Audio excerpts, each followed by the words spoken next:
சங்கீதம் 33. நீதிமான்களை கர்த்தருக்குள் களிகூறுங்கள், துதி செய்வது செம்மையானவர்களுக்கு தகும்.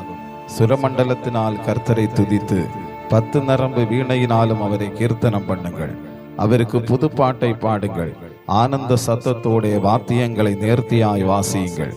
கர்த்தருடைய வார்த்தை உத்தமமும் அவருடைய செய்கையெல்லாம் சத்தியமுமாயிருக்கிறது. அவர் நீதியிலும் நியாயத்திலும் பிரியப்படுகிறார். பூமி கர்த்தருடைய காருண்யத்தினால் நிறைந்திருக்கிறது. கர்த்தருடைய வார்த்தையினால் வானங்களும் அவருடைய வாயின் சுவாசத்தினால் அவைகளின் சர்வ சேனையும் உண்டாக்கப்பட்டது. அவர் சமுத்திர ஜலங்களை குவியலாக சேர்த்து ஆழமான ஜலங்களை பொக்கிஷ வைப்பாக வைக்கிறார். பூமி எல்லாம் கர்த்தருக்கு பயப்படுவதாக, உலகத்தில் உள்ள குடிகளெல்லாம் அவருக்கு அஞ்சி இருப்பதாக. அவர் சொல்ல ஆகும், அவர் கட்டளையிட நிற்கும். கர்த்தர் ஜாதிகளின் ஆலோசனை விருதாவாக்கி ஜனங்களுடைய நினைவுகளை அவமாக்குகிறார்.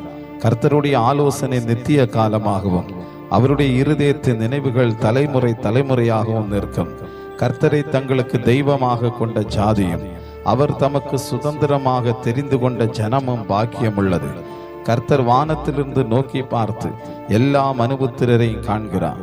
தாம் வாசமாயிருக்கிற ஸ்தானத்தில் இருந்து பூமியின் குடிகள் எல்லார் மேலும் கண்ணோக்கமாயிருக்கிறார்.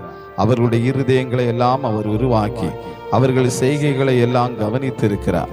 எந்த ராஜாவும் தன் சேனையின் மிகுதியால் ரட்சிக்கப்படான், சௌரியவானும் தன் பலத்தின் மிகுதியால் தப்பான். ரட்சிக்கிறதற்கு குதிரை விருதான், அது தன் மிகுந்த வீரியத்தால் தப்புவியாது. தமக்கு பயந்து தமது கிருபைக்கு காத்திருக்கிறவர்களின் ஆத்துமாக்களை மரணத்திற்கு விலக்கி விடுவிக்கவும் பஞ்சத்தில் அவர்களை உயிரோடே காக்கவும் கர்த்தருடைய கண் அவர்கள் மேல் நோக்கமாயிருக்கிறது.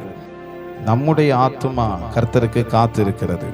அவரே நமக்கு துணையும் நமக்கு கேடகமும் ஆனவர். அவருடைய பரிசுத்த நாமத்தை நாம் நம்பி இருக்கிறபடியால் நம்முடைய இருதயம் அவருக்குள் களிகூறும். கர்த்தாவே, நாங்கள் உம்மை நம்பி இருக்கிறபடியே உமது கிருபை எங்கள் மேல் இருப்பதாக.